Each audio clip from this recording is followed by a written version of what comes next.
Ces visites interviennent alors que les rapports de force dans la région sont clairement en train de changer. Face à cela, Israël estime devoir répondre aux attaques iraniennes sans précédent de samedi soir.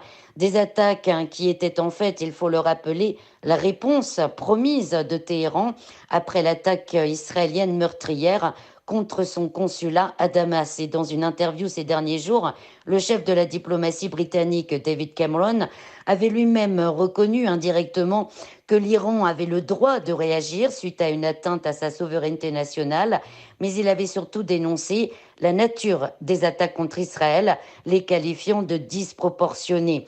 Du côté de la Russie, Moscou est également en contact avec l'Iran et le gouvernement de Benjamin Netanyahou et parle d'échanges constructifs pour tenter d'éviter le pire dans la région. En fait, la réponse de Téhéran a surpris les Israéliens qui s'attendaient plutôt à des représailles via les alliés de l'Iran dans la région comme le Hezbollah.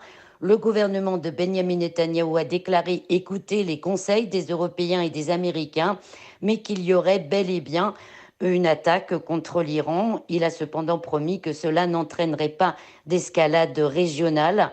Et selon un récent sondage, les trois quarts des Israéliens eux-mêmes ne veulent pas d'une attaque contre Téhéran qui déclencherait des tensions très sérieuses avec les pays amis. Les tensions sur le terrain restent en tout cas très sérieuses à la frontière entre Israël et le Liban, avec des attaques israéliennes qui ont tué dernièrement 3 membres du Hezbollah. Le mouvement libanais a de son côté visé des positions militaires israéliennes en Galilée aujourd'hui, qui ont blessé au moins 18 personnes, dont 14 soldats israéliens.